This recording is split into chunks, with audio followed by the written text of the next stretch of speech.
Aleluia. Louvado seja o nome do Senhor. Encontrou? Diga amém. Mateus capítulo 17, verso 20.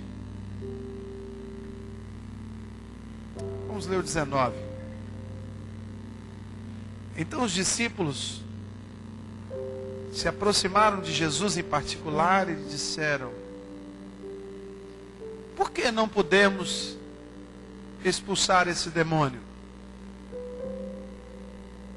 E Jesus lhes respondeu dizendo: por causa da vossa pequena fé. Porque em verdade vos digo, se tiveres fé, como um grão de mostarda, direis a esse monte: passa daqui para lá, e ele há de passar, e nada vos será impossível. Você crê nesta palavra? Feche os teus olhos. Paizinho, nós te damos graças,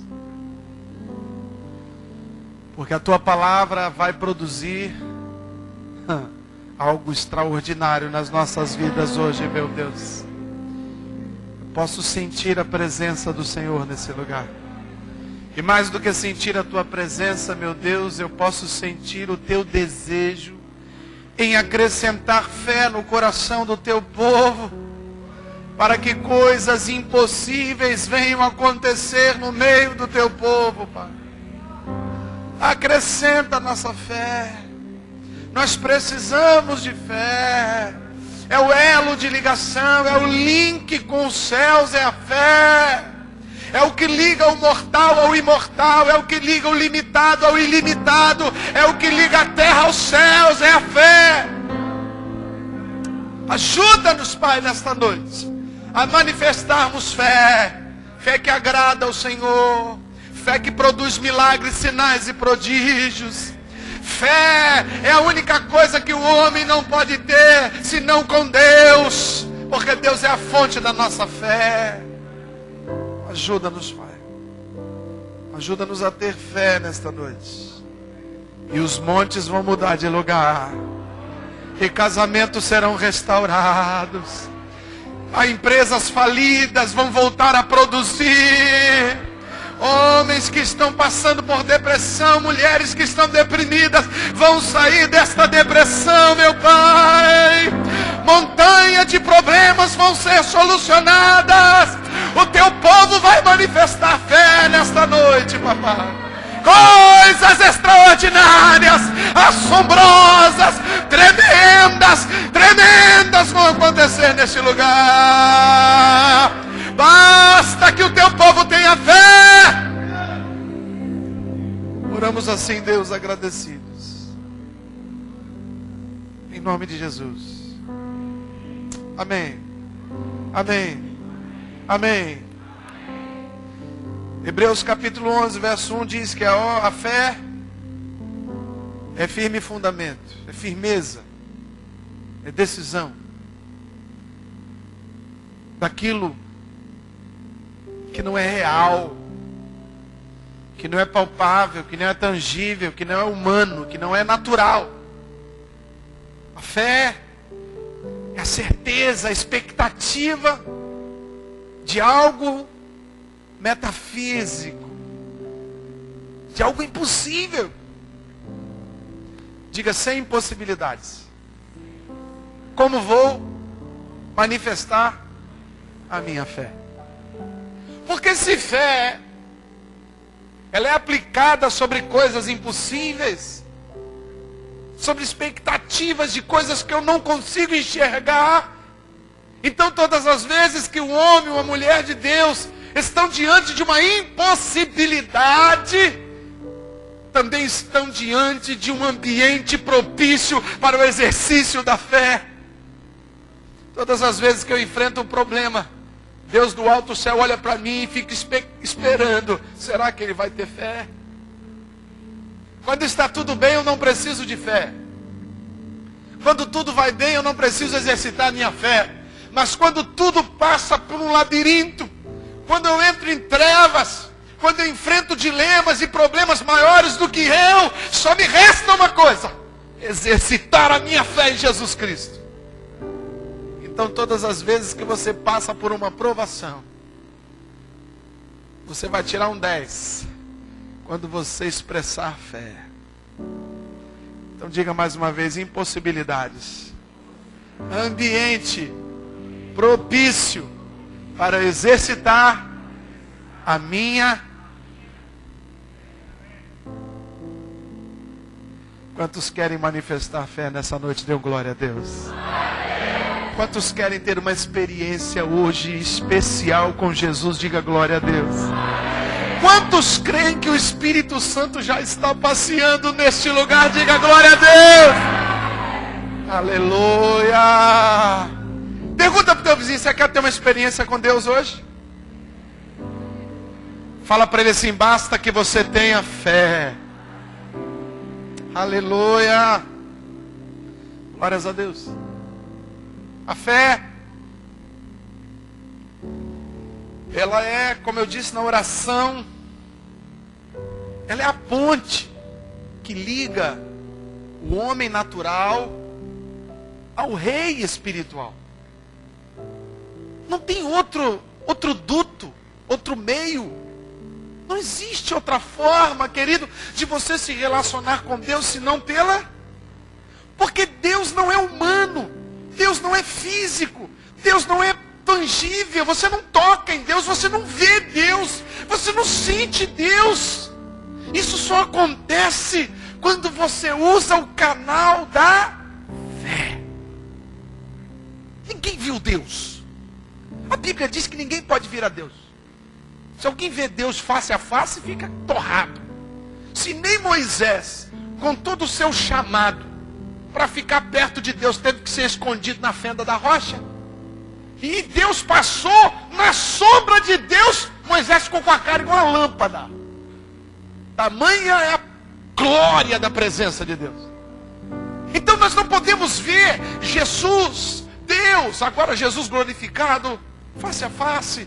Mas a gente diz assim: eu vi Jesus, Deus falou comigo. Falou nada. Fisicamente não falou nada, ninguém ouviu. Mas pela fé você pode ouvir. Pela fé você pode ver. E da mesma sorte, querido, Deus está querendo que você exercite essa fé hoje. Não é para ver Ele, não. É para você ver o milagre que você espera. Hoje você vai exercitar sua fé. E você vai enxergar a solução desse problema pela fé. Você vai sentir o perfume da solução. Você vai tocar na solução. Porque Deus hoje vai encher esse lugar de fé. Aleluia. Qual a expectativa no teu coração? Porque fé é expectativa. Fé é aquele desejo que aquela criança tem quando está chegando no Natal, de receber aquele presente, e ela não consegue nem dormir, porque ela imagina que Deus vai dar um presente para ela, que o pai vai comprar aquele presente, e ela fica louca de desejo. Isso é fé. E alguém pode chegar e dizer: seu pai não vai comprar para você. Ela diz: vai sim. Se alguém disser para ela: mas seu pai foi mandado embora, está desempregado, mas ele vai comprar. Mas você não passou de ano, você fez peripécia na escola, e seu pai está chateado com você, mas ele vai comprar.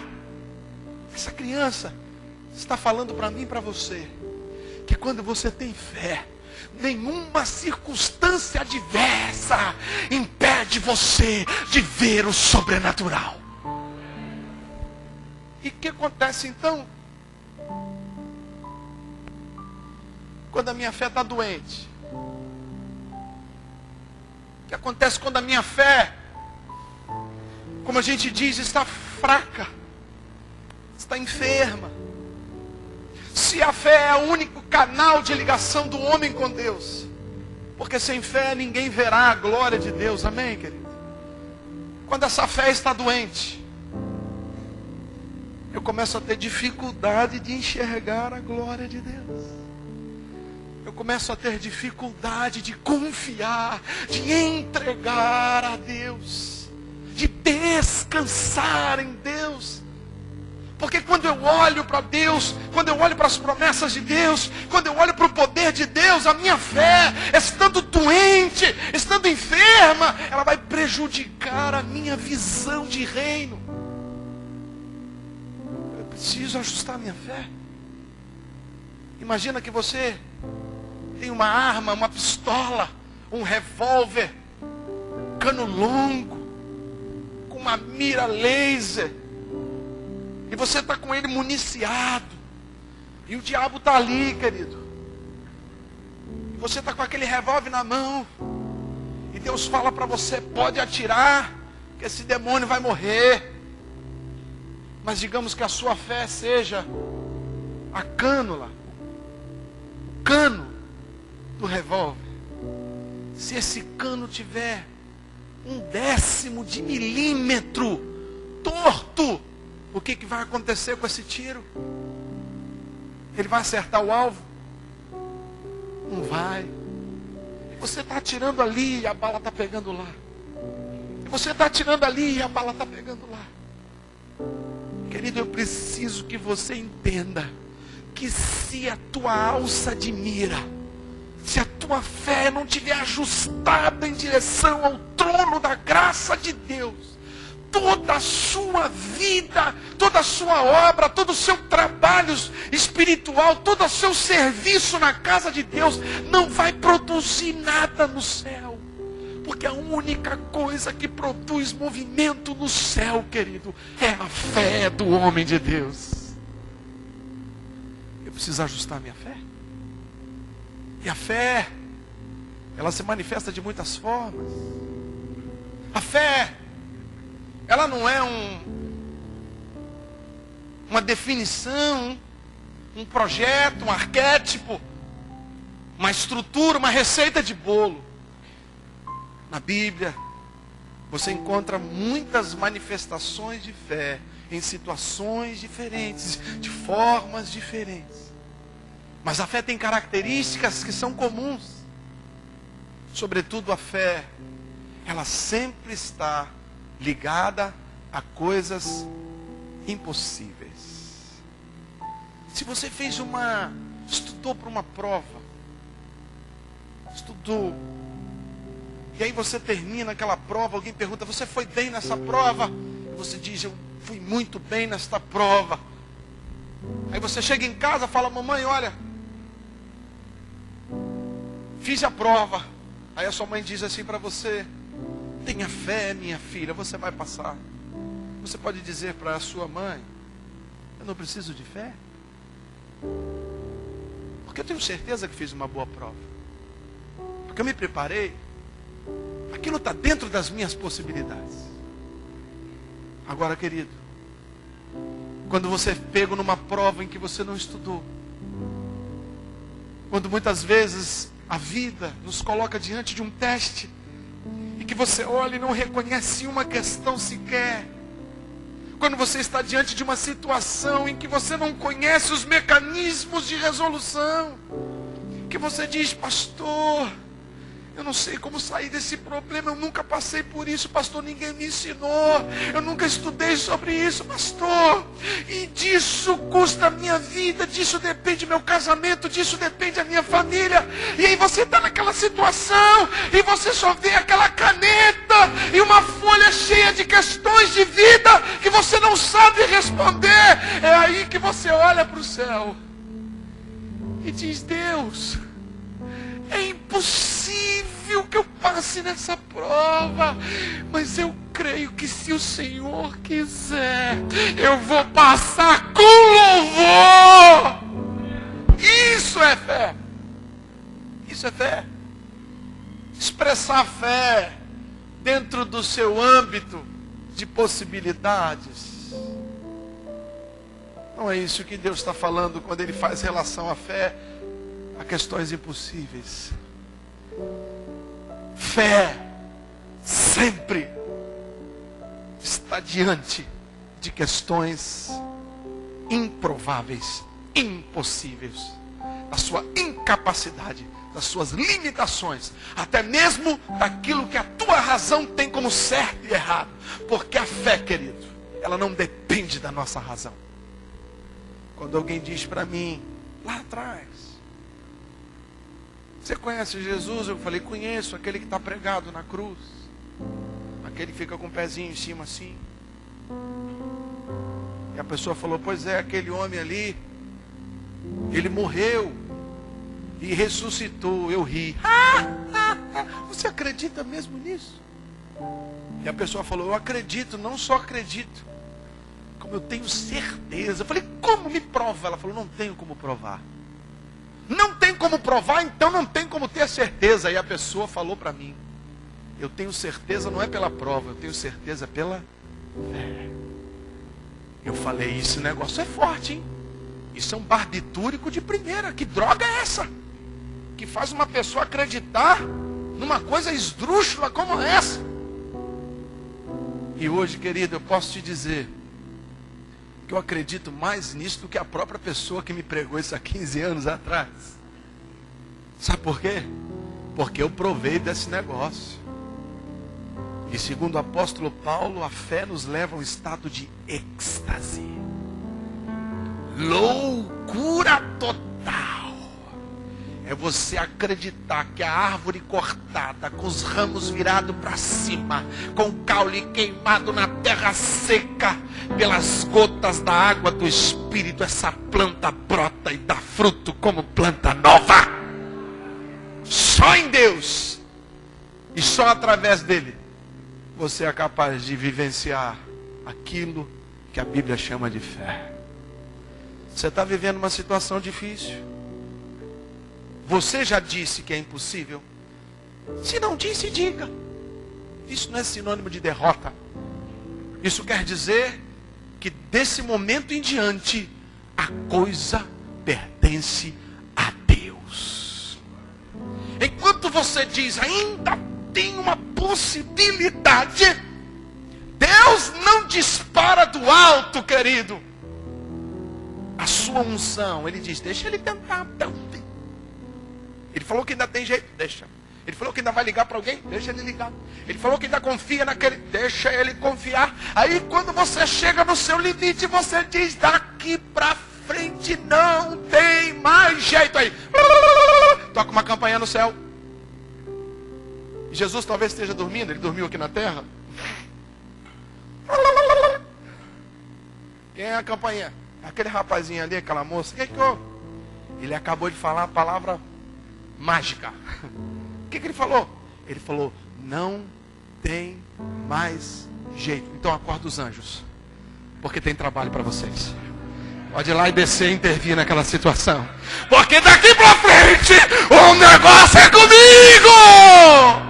Aleluia! Você está entendendo isso, querido? Então quando a coisa estiver periclitante, não tenha vergonha de dizer, não tem mais jeito. Para mim, mas para Deus não há impossíveis. Você crê nessa palavra? Levanta a sua mão direita, fecha os teus olhos e diga, Senhor, me ajuda nesta noite a crer no impossível. Acrescenta a minha fé, em nome de Jesus. Ainda hoje, pela fé, eu vou ver, eu vou tomar posse, eu vou tocar no meu milagre, em nome de Jesus. Amém, amém, amém, aleluia. Glória a Deus. Aleluia. Glória a Deus. Você crê nisso? Eu creio nisso, tenho vivido isso, tenho provado disso, tenho visto isso. Tenho recebido testemunhos de pessoas que me procuram e dizem, pastor, aquilo que o senhor falou aconteceu. Aquilo que o senhor falou, do jeito que o senhor falou, pastor. Eu falei, olha só, eu peguei uma cola, quero confessar. Eu colei. Sério? Sim, colou onde? Aí eu pego um versículo de onde eu tirei. Porque tudo que eu falo, querido, tem que passar por aqui, senão não tem valor. Você está entendendo isso, meu filho? Está entendendo isso? E hoje eu separei, queridos, olha que maravilha. Delícia, o maná. Já comi para danar. Mas ainda tem espaço para mais um pouco. Eu separei aqui 7 episódios em que a fé foi colocado à prova. E desses 7 episódios, Deus estabelece 7 características que você precisa exercitar nesse negócio que está te apurrinhando, nessa situação que está te magoando, nesse lugar que está te ferindo, nessa forma que está acontecendo contigo, querido, e você vai ver o milagre acontecendo na sua vida. Até aqui você me entende? Diga amém. Diga graças a Deus. Minhas provações são um ambiente para Deus operar milagres, sinais e prodígios. Aleluia. No segundo livro dos reis de Israel, existe um momento interessante na vida do profeta Eliseu. Ele está com seus discípulos e um deles tem uma brilhante ideia de fazer uma puxadinha na escola de profetas. Eliseu então aceita aquele desafio e eles partem para a mata para colher a matéria-prima para a construção, na época, troncos de árvores. E estando ali à beira do Jordão, um daqueles moços, retirando troncos e talvez limpando aqueles troncos para usar como pilar daquela casa, no momento em que ele bate o seu machado, a Bíblia diz que o ferro do machado escapole do pau e cai dentro do rio Jordão. Naquele momento, aquele moço, ele se desespera. Porque a Bíblia relata que o martelo, que o machado era emprestado. Numa época em que metal como ferro era algo tremendamente caro. Um machado naquela época valia uma fortuna. E esse menino novo, estagiário ainda, de profeta, deixa o martelo, o machado cair no rio. Ele se desespera e diz: ai meu Deus, e agora o que eu vou fazer? Minha vida acabou. Eu nunca vou conseguir pagar esse machado. Ah, meu Deus. E aí começam -se a juntar outros estagiários. Onde tem um estagiário tem um monte, né? Igual abelha. Eles se juntam ali em volta daquele estagiário de profeta e começam a consolar. E aí aparece o profeta Eliseu nos dando a primeira lição a respeito da fé. Uma característica tremenda que eu vejo na vida desse moço é que ele expressa uma fé que não fica procurando quem é culpado, mas é uma fé que se foca na solução do problema. Ele diz para o menino: para de chorar aí, ô Zé Ruela. E a pergunta que ele faz é o seguinte: por que você pegou esse machado emprestado? É isso? Por que você veio cortar aqui árvore na beirada do rio, seu débil mental? É isso? Ele pergunta: você nunca aprendeu a usar o machado? É isso? O que ele pergunta? Caiu aonde? Não importa quem derrubou. Não importa por quê. Não importa se havia intenção ou dolo. O que importa é que a gente quer o machado de volta. Então preciso saber onde caiu o machado. Tem gente que quer expressar uma fé que na verdade deveria ser fé James Bond. Porque ele quer ter fé para descobrir quem fez, quem não fez, quem é o culpado, por que razão, quais são os motivos, o que levou a pessoa a fazer isso. Ele se torna um investigador gospel. Ele se frustra, ele se magoa, ele se entristece. Querido, eu não sei qual é o seu problema, mas o que Deus está falando para você hoje: canalize a sua fé para solucionar o problema. Não queira saber por que chegou até aí. Não queira ser um psicólogo gospel na sua questão própria. Não. Onde está o problema aqui? O que eu preciso fazer para resolver? Cadê o machado? Caiu ali. Dentro do rio, o rio é fundo. Não quero saber. Tem correnteza, cala a boca. Tem lama no fundo, um machado de pinfia, cala a boca. Vamos solucionar o problema. Cortou um toquinho de árvore, jogou em cima e falou: vem, machado. Pastor, você está me dizendo que o machado boiou igual isopor. Isso é impossível. É impossível? É impossível? É aí que Deus manifesta a sua glória. Porque se fosse possível, querido, eu enfiava um araminha lá e pescava. Mas o Rio Jordão tinha lugar dele que tinha 27 metros de profundidade. Era um rio caudaloso de correnteza. Então caiu, morreu. Nem se tivessem mergulhadores profissionais da SWAT tinham achado o machado. Querido, escute. Exercita a sua fé na solução do problema. Para de ficar procurando cabelo em ovo, chifre de cabeça de cavalo igual um unicórnio. Para de querer investigar. Resolva esse problema usando a sua fé, decretando a vitória, profetizando o sucesso, profetizando a restauração. Aonde é que está o problema? Aonde que está o problema? Eu só preciso da solução, não quero saber por que chegou a esse estágio. Eu não quero saber por que isso aconteceu comigo, querido. Eu quero saber daqui para frente o que Deus vai fazer na minha vida. Porque dos meus pecados, do meu passado, Jesus já jogou no mar do esquecimento. Mas tem gente que não consegue viver sem ficar investigando a vida. Aí tem que fazer uma sessão de desencapetamento da alma. Em vários estágios e várias etapas de desencapetamento do útero, desencapetamento do gameta, desencapetamento do feto, desencapetamento da criança, meu Deus! Pastor, eu tenho um problema sim. E não importa se esse problema veio da minha família, se foi uma decisão minha, se é uma anomalia do meu caráter, não importa de onde veio esse problema. Eu quero saber de jogar madeira na água e solucionar. Eu só quero saber é de viver o novo de Deus daqui para frente. E para você exercitar a sua fé, você não precisa saber o que causou o problema. O que adianta você saber? Você não vai conseguir resolver mesmo. Ah, agora eu já sei. Ah, foi culpa do meu pai. O velho já morreu. Você vai chutar o caixão dele?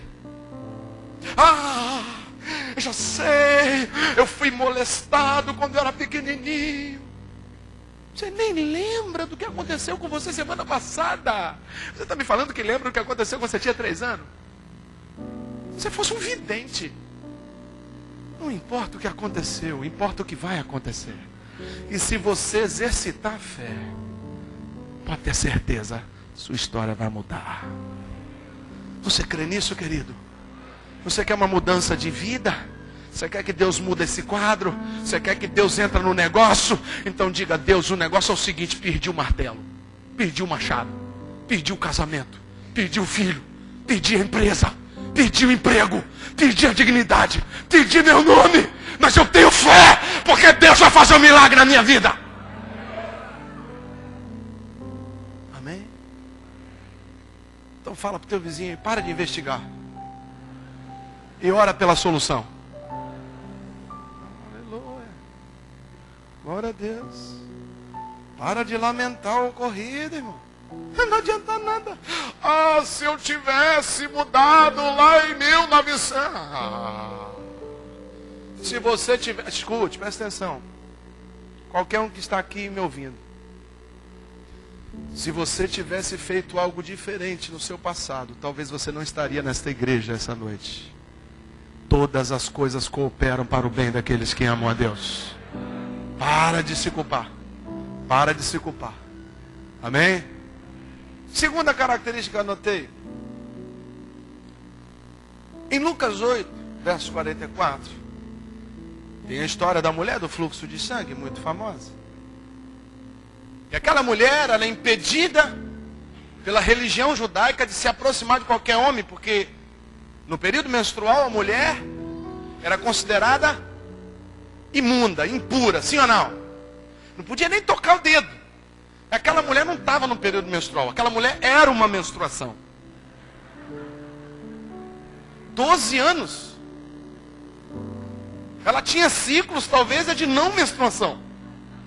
Mas no geral ela estava de Chico. É verdade. Não é isso que a Bíblia diz? 12 anos pingando, sangrando, hemorragia, sem parar. Mas uma outra característica da fé, querida, é que ela não aceita barreiras religiosas. Porque aquilo que o Filho liberta, verdadeiramente livre é. E quando os religiosos disseram, não se aproxime de Jesus, ela falou, quero ver quem vai me impedir. E acho que ela foi assim, ó. Aí todo mundo, sai, imunda! E ela chegou perto e tocou na hora do vestido de Jesus. Eu não quero nem saber o que tu vai achar de mim, querido. Eu não quero saber qual é a tua religião. Eu não quero saber qual é a sua denominação. Eu não quero saber o que você congrega. Eu preciso do mestre, vou atrás dele e toco nele. Resolveu a guerra. Porque senão você fica ouvindo os religiosos de plantão. Cuidado aí. Tem ceia domingo. Se você tiver um micro pecado, você é fulminado na hora. Cuidado. Eu estou sabendo aquele negocinho que você fez. Você não sabe o monte que eu fiz, mas eu sei o que você fez. E por isso, cuidado. Viu isso? Cuidado, você não pode servir. Você não deveria ter nem entrado na casa de Deus. Deveria ter ficado do lado de fora, com a mão estendida, esperando a miséria. São os religiosos de plantão. Você está chorando todo o culto? Isso é uma coisa vergonhosa. Deus é um Deus de alegria. Você precisa estar alegre. Você está chorando demais, está com algum problema. Só pode. Pecador. Indigno, imundo. Não ouse tocar em mim. Ah, querido, quem está vivendo um momento de fé com Deus, ignora essa casta religiosa e diz, eu quero é Deus. Como diz o cântico, não importa o que vão pensar de mim aqui na escola, no trabalho, no meio da rua, no ônibus lotado, eu quero é Deus. Você está entendendo isso? Diga amém. Você se lembra daquela pecadora que queria falar com Jesus, ficou sabendo que ele ia fazer uma boquinha na casa de Simão. E quando eles estão lá bem comendo, ela entra por trás, passa pelos guardas, passa pelos vigias, sei lá quem estava lá, e ela já cai no meio da mesa com os pés de Jesus ali, todo mundo, olha o que essa mulher está fazendo, isso não é lugar para essa mulher, aqui é uma reunião de homens, aqui é uma reunião disso, é uma reunião daquilo, e se fosse ela no lugar que estivesse ali, é porque ela não falou nada, mas eu falaria o seguinte, Jesus está aqui, onde Jesus está eu posso entrar. Porque no dia que um lugar você não puder entrar, querido, e disserem não entre aqui porque Jesus está aqui, pode ter certeza, quem está lá não é Jesus. Porque a frase de Jesus é sempre, vinde a mim, buscar-me-eis e me achareis, achegai-vos a... Querido, tudo que as pessoas fizerem para te afastar de Jesus não procede de Deus. Eu te digo isso com muita clareza. Muitas pessoas foram afastadas da igreja, de congregar, de ceiar, de ter comunhão, de servir, porque estavam vivendo um momento de pecador. Quanto mais pecador, mais de Jesus você precisa. Então quanto mais problema tu tiver, querido, mais tu garra em Jesus. Não importa o que vão falar, o que importa é que você quer usar a sua fé. Você está entendendo isso? Está entendendo isso, querido? Coisa triste. Eu vejo muitas vezes pessoas afastadas de Jesus, porque foram impedidas por homens. Exclui.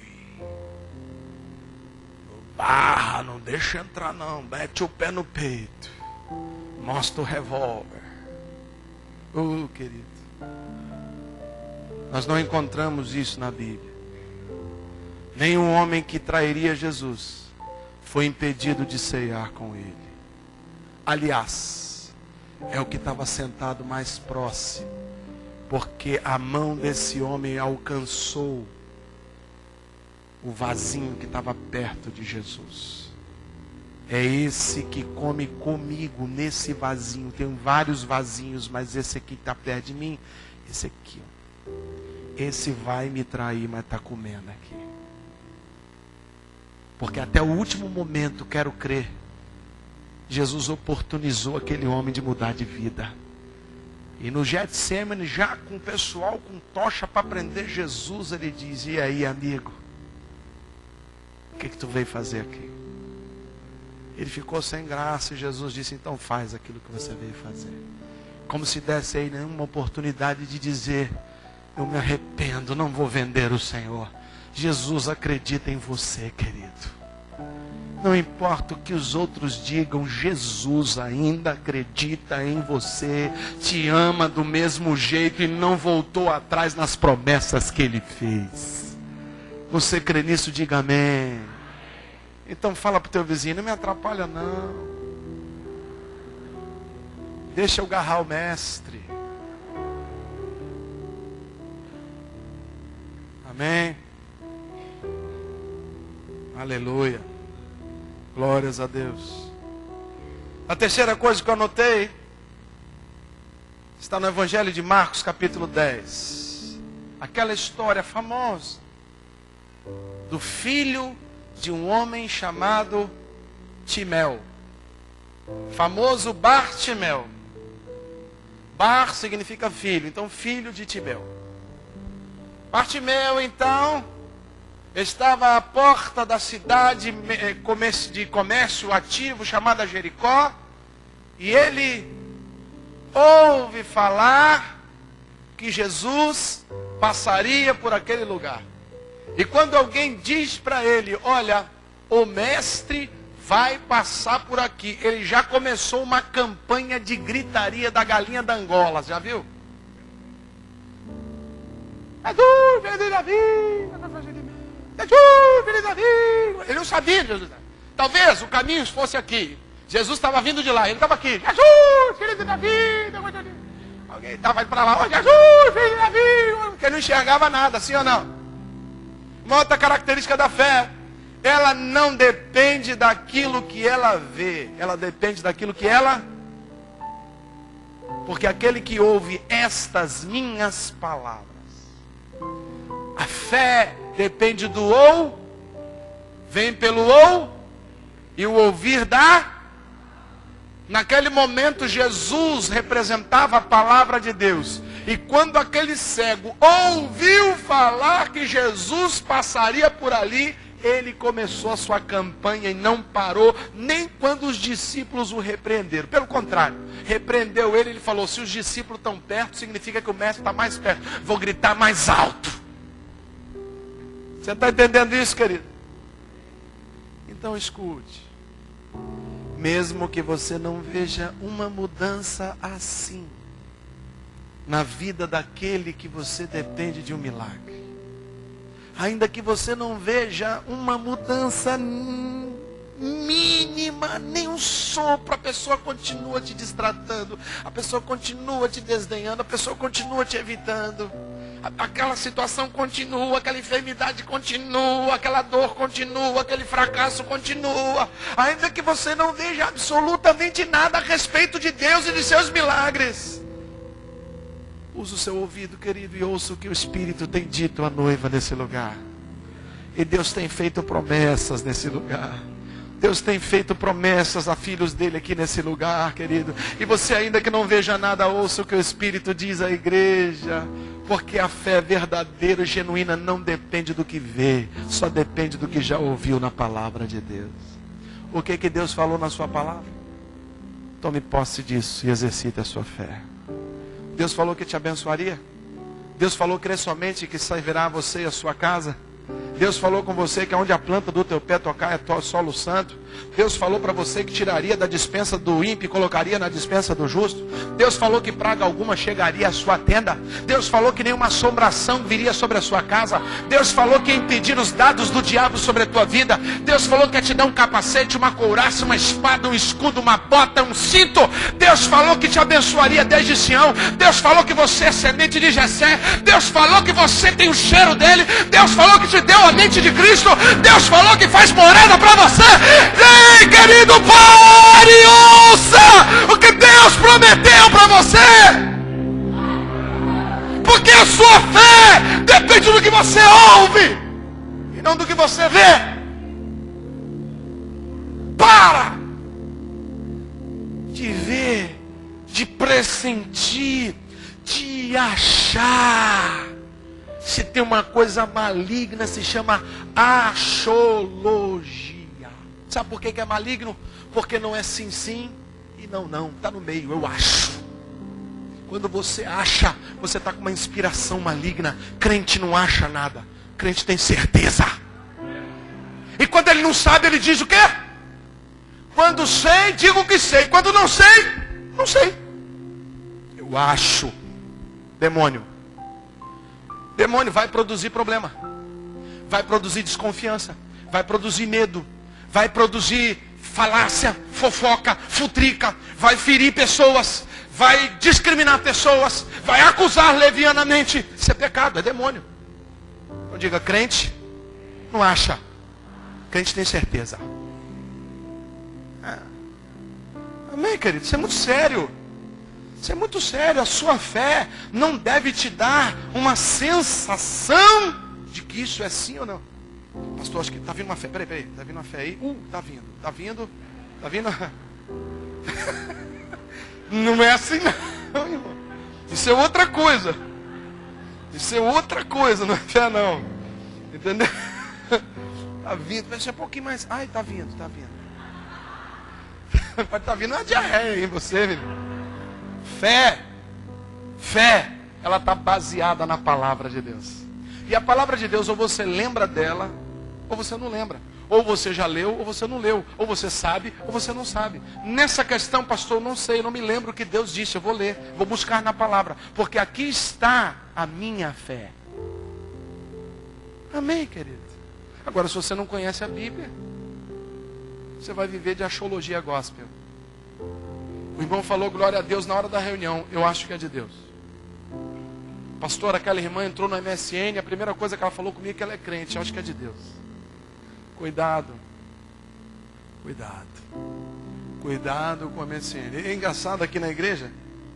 É interessante isso. Tem os lobinhos e as lobinhas. Eles ficam à espreita esperando quem novato que chega.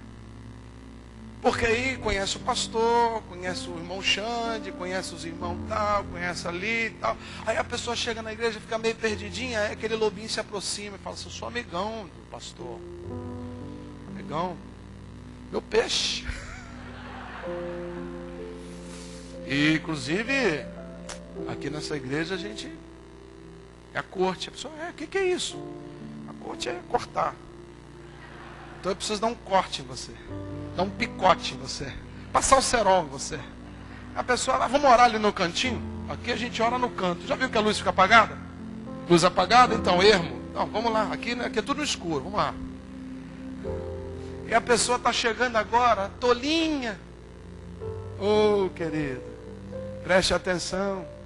Não coma do fruto antes de conhecer a essência desta árvore.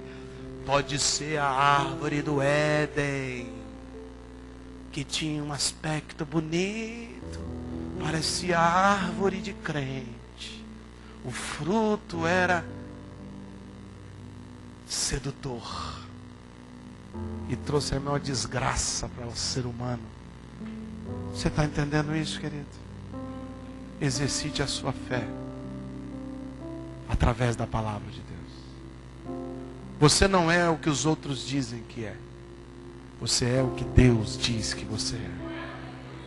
Você nunca vai ter ou deixar de ter o que as pessoas dizem, você vai ter, ou vai deixar de ter, o que Deus separou para você.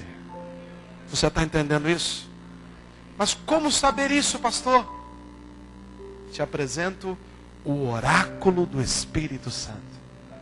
A palavra revelada, escrita, registrada, acessível. E te apresento o maior dos professores, o Espírito Santo de Deus. Amém? Diga, minha fé não depende do que eu vejo, depende do que eu ouço. Fala para o teu vizinho aí, ó, você precisa ler mais a Bíblia.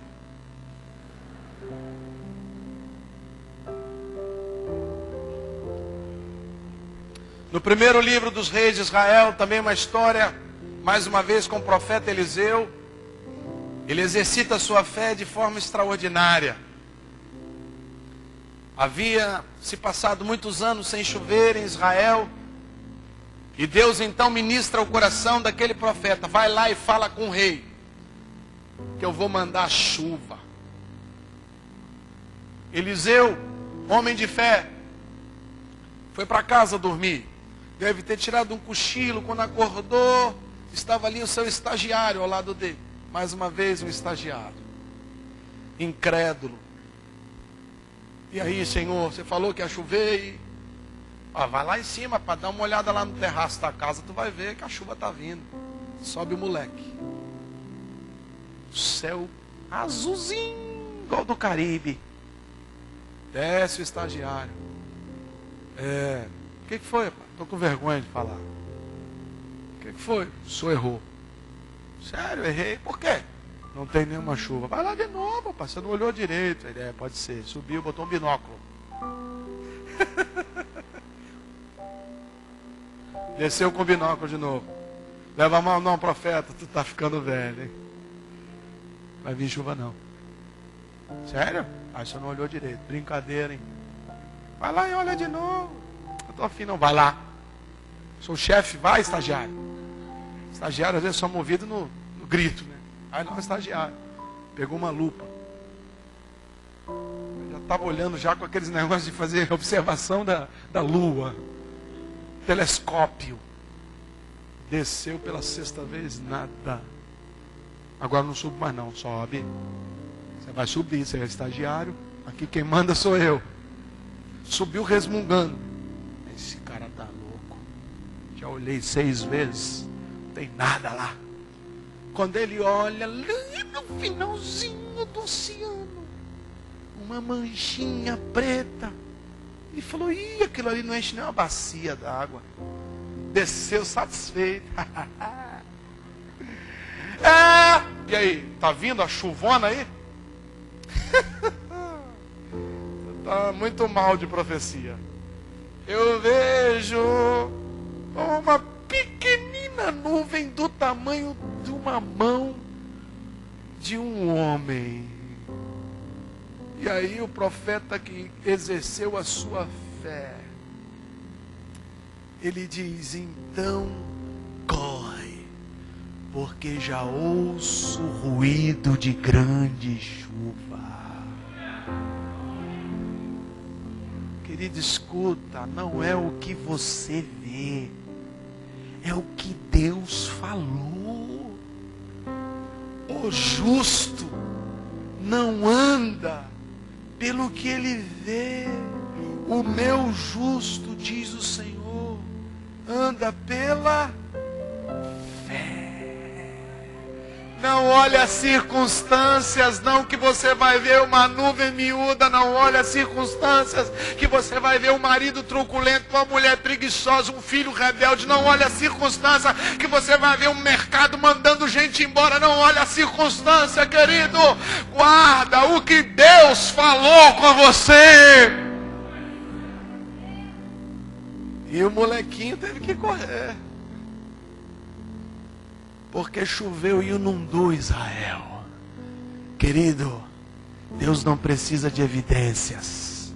A verdadeira fé acredita na palavra que vem da boca do Senhor. Eu não sei quais são as evidências que você está esperando. Igual um investigador de polícia que precisa de evidências para poder tirar um veredito daquela situação. Aí você está ali, fazendo um check-out. Isso, mas isso, não dá não. Isso, mas se aquilo acontecer, se aqui acontecer. Aí você fica num xadrez chinês, cara.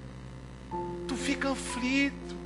Juntando peça, pastor, eu vi isso, e depois eu li isso, eu vi no Facebook isso, pastor, não é possível. E fulano me ligou dizendo isso. Eu estava no chuveiro e de repente pensei naquilo outro. Aí você começa a juntar um monte de peças que te dizem que a nuvem é pequena demais. E você vai agir exatamente como esse estagiário. É isso a grande chuva? É essa mudança que você falou que ia ter? É esse o emprego que Deus falou que ia abrir para mim? É esse tipo de família que o Senhor prometeu? Isso aí é ser nuvem do tamanho da mão de um homem. Você vai agir como estagiário. Fala para quem está do teu lado, o tempo de estágio já passou. Fala para ele assim, você já foi contratado. Fala para ele, Jesus assinou sua carteira. Embaixador do reino. Você não está desempregado espiritualmente, não. Você está muito bem empregado. Para de pensar como estagiário. O que o patrão falou? Falou que ia chover. Então prepara a sombrinha, porque vem grande chuva. O que Deus falou que ia trazer de volta? Então pode preparar o quartinho. Deus vai botar de volta lá dentro da sua casa. O que Deus falou que ia fazer? Que ia restaurar esse casamento? Então pode botar espelho no teto, porque o bicho vai pegar. Aleluia! Você está entendendo isso, querido? Você pega rápido as coisas, hein, meu? Você pega rápido, hein? Falei rápido aqui, você pegou. Você está ligado no mistério. É o que Deus prometeu, querido. Deus prometeu, Ele cumpre, Ele não muda, Ele não volta atrás, Ele não é infiel, Ele não é mentiroso. Pelo contrário, Ele é a testemunha verdadeira. O que Ele prometeu, Ele vai cumprir. Então fala para 2 ou 3 aí, para de olhar as circunstâncias. Acredita em Deus. Ainda que o sinal seja pequenininho, o milagre vai ser grandioso. Não existe uma proporção entre o sinal e o milagre. Não existe uma proporção direta. Porque pequenos sinais podem promover grandes milagres. Assim como às vezes grandes sinais não produzem milagre algum. Mas a gente sempre espera grandes sinais, grandes evidências. Mas ainda que não haja uma única evidência, creia, o milagre vai ser grande. Amém, querido? Quinta coisa que eu anotei. Em Mateus capítulo 8, a partir do verso 8, uma história que você conhece também. Jesus está pregando e me aparece um centurião romano. Olha que coisa interessante. Um homem supostamente romano. Um homem que tinha uma fé completamente desconexa dos judeus. E esse centurião então pede ajuda a Jesus. Ele diz, olha, o meu servo está acamado, vai morrer. Jesus se alegra com o pedido desse homem e diz, opa, vamos lá. Vou lá com você. Vou lá orar por esse moço. E esse homem então dispara uma frase que Jesus disse, nunca vi um negócio desse aqui. Ele diz assim, não precisa ir lá não. Basta uma palavra tua e meu servo será curado. Sabe a característica da fé que eu vejo nesse homem? Não está limitada geograficamente nem espacialmente. Tem alguém enfermo na sua família lá no hospital? Ainda que você não vá lá e toque, envie uma palavra de fé e a montanha de enfermidade vai se deslocar da vida dessa pessoa. Jesus ficou assustado. Ele ainda explicou para Jesus. Ele deu um exemplo prático. O camarada era da prateleira de cima. Ele disse assim: eu sou chefe de um monte de soldado. E eu digo para ele: vai lá, ele vai. Volta cá, ele volta. E virou para Jesus como se dissesse para ele assim: tu é o chefe dos milagres. Tu é o chefe do mundo. Tu é o criador dos céus e da terra. Todo o poder está nas tuas mãos.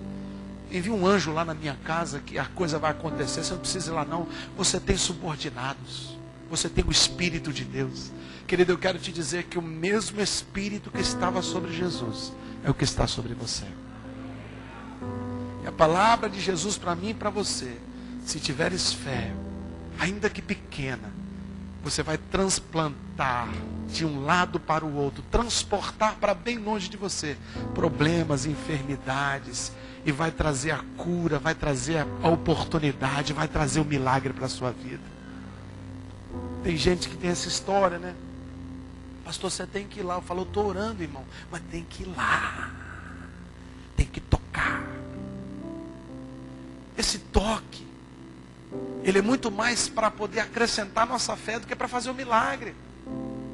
Porque nós somos seres sensoriais. Isso é normal. Você gostou quando eu fui te visitar lá, neguinha? Gostou? Mas muito mais do que a visita que eu fiz para você naquela UTI, era a oração que eu estava fazendo em casa. Aquela visita foi só para alegrar teu coração. Mas o que produz o milagre é a oração dos santos. Porque a Bíblia diz que muito pode a oração do justo. A Bíblia não diz que muito pode o toque do justo, a visita do justo, o sorriso do justo. Isso alegra a nossa vida, mas o que produz milagre é a fé. E a fé não precisa estar próxima. A fé passeia na eternidade. A fé vai lá e faz o milagre. Então, se você tem fé, querido, escute. Aonde está o problema? Envie uma rajada de fé agora. Porque Deus vai fazer o milagre lá onde a pessoa está. Se está na vontade de Deus, querido, fica tranquilo. Deus vai operar um milagre e você vai se assustar. Aquele centurião chegou em casa e o servo dele já estava capinando o quintal. Que hora que ele ficou curado? Da hora. E foi na hora de Jesus. O milagre pode estar acontecendo longe de você agora. Se você crê, querido, eu creio. Eu creio, eu creio. Pessoas podem ser curadas através da sua oração hoje. Portas podem ser abertas através da sua oração hoje. O que falou, o que prometeu não foi discípulo. Quem falou isso foi Jesus.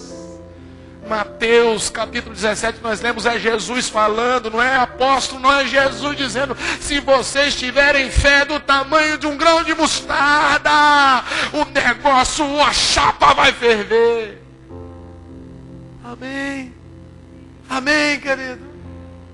Fala para 2 ou 3 aí, pode enviar uma rajada de fé. Não importa a distância, o milagre vai acontecer em nome de Jesus. E se você crê, aplauda o nome de Jesus. Aleluia! Aleluia! Você quer ver o negócio? Você quer ver o negócio? Presta atenção. São 9h08, 9h10. Tem um monte de gente aqui que vai conferir esse horário na vida de muitas pessoas. E você vai perguntar: que hora você melhorou? Que hora que a febre baixou? Que hora que você recebeu aquela ligação de porta de emprego? Que hora foi que fulano chegou aqui te chamando? Você vai confirmar, porque eu sou profeta na sua vida. E o Espírito Santo de Deus não me deixa ser enganado. Deus tem um milagre para realizar na vida da sua família. E você vai enviar essa palavra. Aleluia! Pode esperar a confirmação. E pode publicar no Facebook. Ao invés de publicar porcaria, você vai publicar: ontem às 9h10 da noite, Deus visitou a minha família. Aleluia! Glórias a Deus. Glórias a Deus. Pergunta para 2 ou 3 aí, marcou o horário?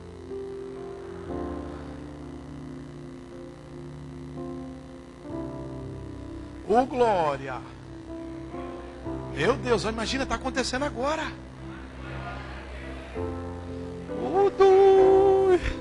Meu Deus. Que é isso? Talvez você vai receber um torpedo ainda estando aqui. Você vai olhar, meu Deus, já mandou o torpedo, o milagre já aconteceu. O quê? Sexta coisa que eu anotei. No livro de João, capítulo 2. O primeiro milagre de Jesus. Bodas na cidade de Caná da Galileia. Havia um casamento, Jesus foi convidado juntamente com a sua mãe e alguns discípulos. E no meio da festa a Bíblia diz que falta o vinho. Um tempo em que o vinho era a essência da festa. Sem vinho a festa iria terminar. Festas que poderiam durar de 24 horas até 7 dias. Dependendo das posses daquele casal. E no meio da festa então, alguém se aproxima e diz, olha, acabou o vinho. E Jesus então, ele envia uma palavra inusitada, uma estratégia um tanto quanto suja para o judeu. Porque era como se ele perguntasse assim, cadê aquelas vasilhas de lavar pé? Porque as talhas que Jesus usou para colocar o vinho, eram talhas usadas na cerimônia de purificação, ou seja, lava-pés. Sabe aquele balde que você tem enfiado debaixo da sua pia? Aquele balde cheio de lodo velho, que tu põe cloro, detergente, água de vaso, sabe? Balde é usado para qualquer tranqueira, sim ou não? Diferente de um copo, de uma jarra d'água, não é verdade? Você já imaginou, você chega na minha casa e fala assim, pastor, estou com uma sede danada. É sério, eu venho com um balde. Ainda segurando naquela alcinha dele. Aquele negócio vem assim, né? Eu ponho em cima da mesa e pego uma concha, eu vou te dando aquela água. O que tu vai pensar? E para o judeu, a talha era instrumento de purificação. Não era para botar água para beber, querido. E aí Jesus chama os empregados lá da festa e fala assim, vai lá e enche aquelas talhas até a boca. Talhas pesadíssimas. Mais de 20 litros cada uma. Imagina aquele... E vem aqueles homens carregando aquele monte de talha. E eu não vejo em nenhum momento aqueles homens que seriam responsabilizados provavelmente pela falta do vinho, porque eram auxiliares, você sabe muito bem, que quando dá problema na empresa, quem sofre? Estagiário. É sim ou não? Faltou o vinho, sou miserável, porque tu não comprou, deve ter quebrado e tal. Então aqueles moleques estavam ali, meu Deus, o vinho acabou, o que a gente vai fazer? Jesus vai lá e enche aqueles baldes de água. E a Bíblia diz que eles foram lá e encheram até a boca, querido. Mas uma característica da fé, ela não se preocupa com a forma, com a multiforma de Jesus atuar. Ela apenas obedece. Tem gente que só obedece aquilo que entende. Eu não entendo isso, pastor. E se eu não entendo, eu não obedeço. Eu realmente não entendo como alguém, como Jesus, tão aciado, transforma água em vinho dentro de balde de lavar pé. Eu não entendo como esse mesmo Jesus, como eu já disse um dia desse aqui, cospe na mão, junta a lama do sapato, faz meleca e coloca no olho do pobre, do cegueta. O cara já é fedido porque é mendigo. Ele ainda ploft.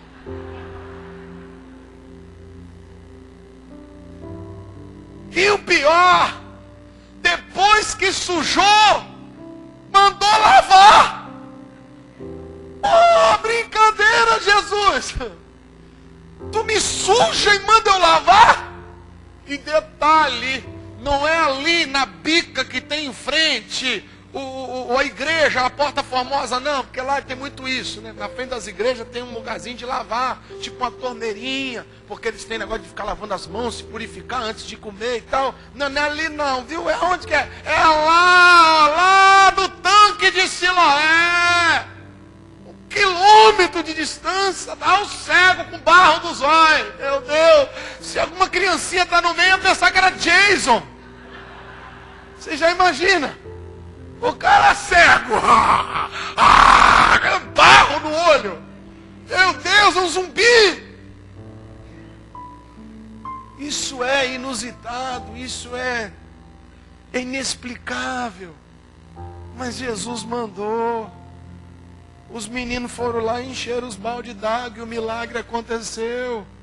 Jesus mandou o cego lavar no tanque de Siloé. Ele foi lá e lavou e voltou enxergando.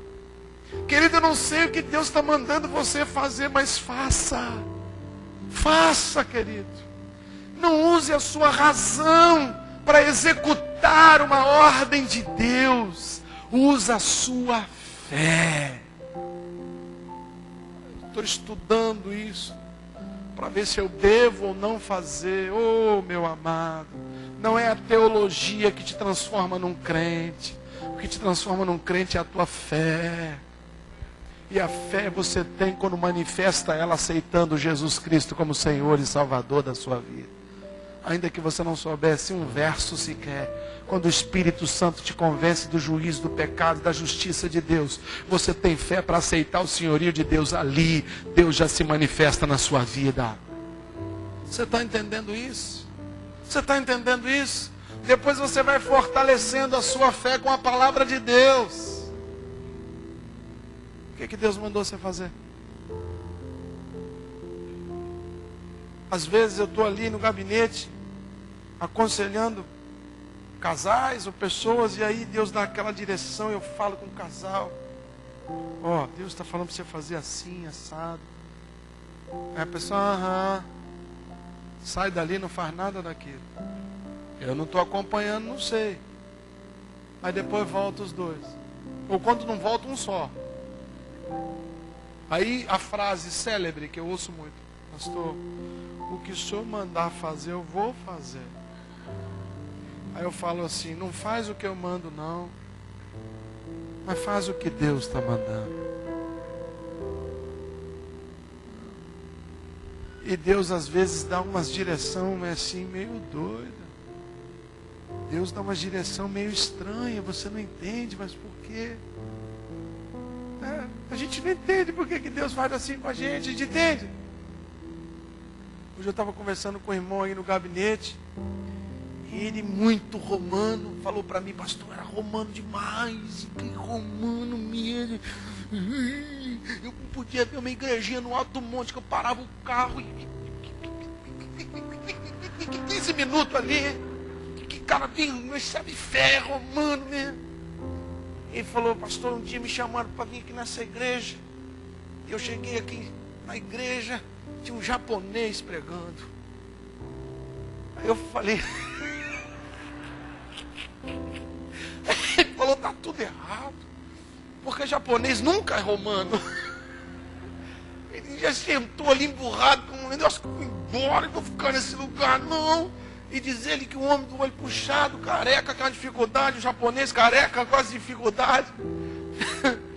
E diz ele que quando acabou, que o pastor pregou aqui, ele ouviu Deus falar assim: oferta na vida dele. Ele falou: o que é isso, o demônio? Porque ele já entrou aqui dizendo, ele vai pedir dinheiro. E aqui a gente não tem muito isso, só um pouquinho. E aí, oferta na vida. O cara passando um perrengue, meu irmão, vendendo almoço para comer o jantar. Enfiou a mão no bolso, tinha R$200. Ele olhou, 2 notas. Tinha acabado de receber de um trabalhinho que ele tinha feito. Já estava tudo comprometido. E ninguém falou nada disso com ele. Quando ele acabou o culto, ele procurou o tal do japonês. Falou: japonês, eu sou romano, hein? Eu não é esse negócio comigo não, sou romano.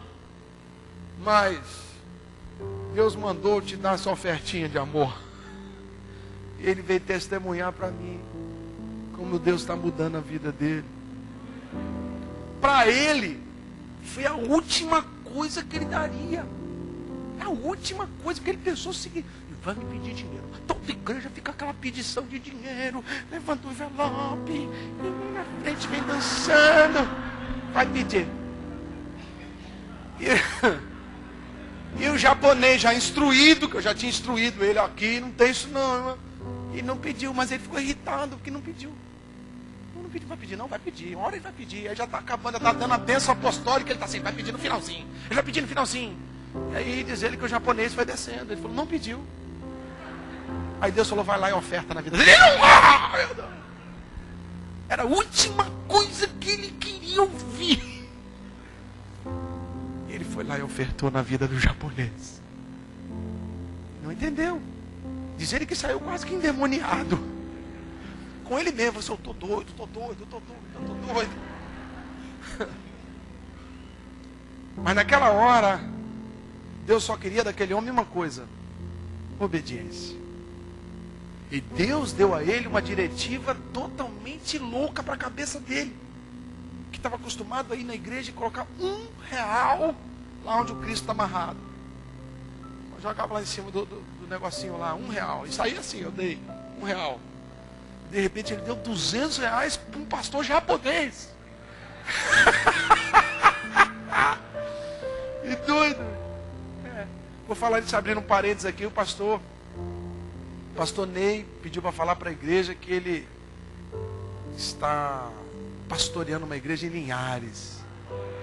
Está muito feliz lá, foi recebido por uma congregação batista lá em Linhares. Falou, fala com a igreja lá que estava orando por mim, que Deus abriu a porta. Você está entendendo isso, querido? Fecha parênteses aí. Você está entendendo?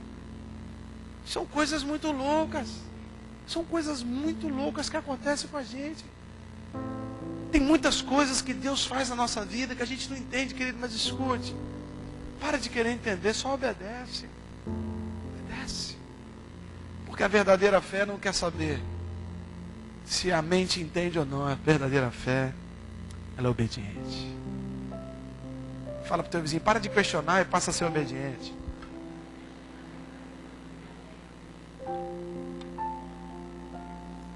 Você lembra de Pedro, quando ele precisou de dinheiro? Ele falou, Jesus, tem um cara aí cobrando imposto. O que Jesus mandou ele fazer? Pega uma varinha de pesca, vai lá no mar e pesca um peixe. Dentro do peixe tem dinheiro. Irmão, isso é doido. Isso é muito Deus. Ele deve ter pensado, Deus deve ter tomado, Jesus tomou algum chá de papoula. Não é possível, ele está delirando, está cansado. Andamos no sol, o miolo dele deve estar quente. Vai pescar de dia um peixe que tem dinheiro na barriga. E tem a quantia exata para mim e para você. Vai lá e paga a fatura. A Bíblia diz que Pedro foi e pescou o peixe e está lá ordenado das moedas lá na barriga do peixe. Você está entendendo isso, querido? Diga, Deus não precisa da minha razão para operar um grande milagre. Diga, Deus só precisa da minha obediência. E para a gente fechar, uma sétima razão para você usar a sua fé. Em Lucas capítulo 1, verso 37, uma passagem muito conhecida, que narra o momento em que Maria e a sua prima Isabel estão confabulando sobre ter filhos, sobre a gravidez de Isabel, que foi 6 meses antes de Maria.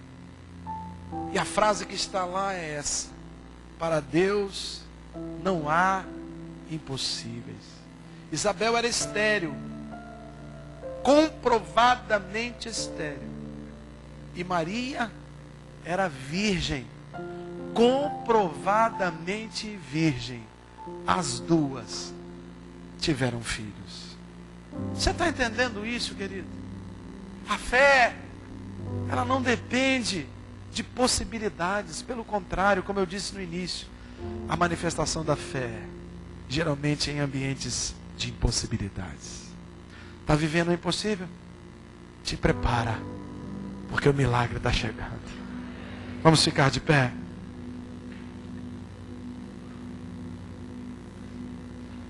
Eu vou encerrar lendo um texto.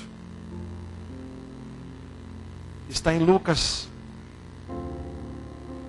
capítulo de número 17. Não precisa abrir.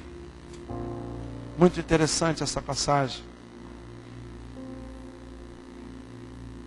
Acerca do perdão, os discípulos perguntaram quantas vezes devemos perdoar, e Jesus, aquela frase difícil da gente ouvir, né? 70 vezes? Ou seja, todas as vezes que alguém pedir perdão, você tem que perdoar. E aí, no verso 5, os discípulos disseram ao Senhor: Senhor, acrescenta-nos fé. Acrescenta-nos fé, porque perdoar 70 vezes 7 é algo que carece de fé, porque é impossível. Receber de volta aquele que partiu e feriu, só pela fé. Investir de novo naquele mesmo emprego, ter fé que vai ser chamado, só pela fé, querido, só pela fé. E Deus quer que você exercite essa fé. Eu não sei onde está o teu problema, não sei. Mas uma coisa eu posso te dizer: se você tiver fé aqui hoje, lá, não importa a distância, Deus vai operar um milagre. Às vezes, o lugar mais distante para Deus operar um milagre, escuta essa, querido, fresquinha, do trono de Deus. Às vezes o lugar mais distante para Deus operar um milagre na minha vida é aqui, no meu coração. Porque às vezes Ele está tão distante do milagre. Ele decidiu se afastar do milagre. Ele decidiu chutar o pau da barraca. Ele decidiu desistir. Ele decidiu. E quando Ele desiste, Ele vai para longe do milagre. Mas ainda assim, com toda essa distância emocional que você está de acreditar, Deus pode operar um milagre aí. Deus sonda, prescruta o nosso interior. Ele conhece o teu desejo, Ele conhece o teu deitar e o teu levantar. E ainda que a palavra não tenha saído da tua boca, ainda que você não tenha verbalizado isso, Deus já ouviu o que o teu coração está dizendo. E quero te dizer, querido, que se o teu coração está dizendo algo contraditório a Deus, ele vai ser contrariado hoje, porque Deus vai trocar esse coração e colocar um coração segundo o dele. E o milagre vai acontecer. Basta que você deixe Ele operar. Você crê nisso? Eu não sei qual é o milagre que você está esperando, querido, mas coloca a mão no seu coração, simbolizando o lugar do milagre, porque querendo ou não, é daí que procedem os seus desejos, é daí que procedem seus sentimentos, e é aí que Deus vai encher de fé. Coloque a mão no seu coração e diga: Senhor, a fé é o único instrumento que eu tenho para viver milagres na minha vida. Como aqueles teus discípulos, diante da impossibilidade, pediram ao Senhor: acrescenta-nos fé. Assim eu peço nesta noite: me acrescenta, Pai. Me acrescenta, Pai. Acrescenta, Pai, a minha fé. Porque sem fé não verei milagres. Sem fé não viverei tuas maravilhas. Sem fé não herdarei o reino. Mas basta uma palavra tua, basta um direcionamento teu, e o milagre vai acontecer, e eu vou glorificar o teu nome. Diga: meu coração está aberto para o teu ministrar. Diga: eu entrego nas tuas mãos o meu querer e a minha vontade. Opera em mim, Senhor. Opera em mim, Senhor, os teus planos, a tua vontade, em nome de Jesus. Diga: eu vou ver milagres. Diga: eu vou ver Diga, eu vou ver sinais. Diga, eu vou viver. Diga, eu vou viver o novo de Deus. Na minha casa, na minha família, na minha vida profissional, na minha vida espiritual. Hoje, em nome de Jesus. E só quem crê glorifica o nome do Senhor, querido. Aleluia! Aleluia! Aleluia! Louvado seja o nome do Senhor.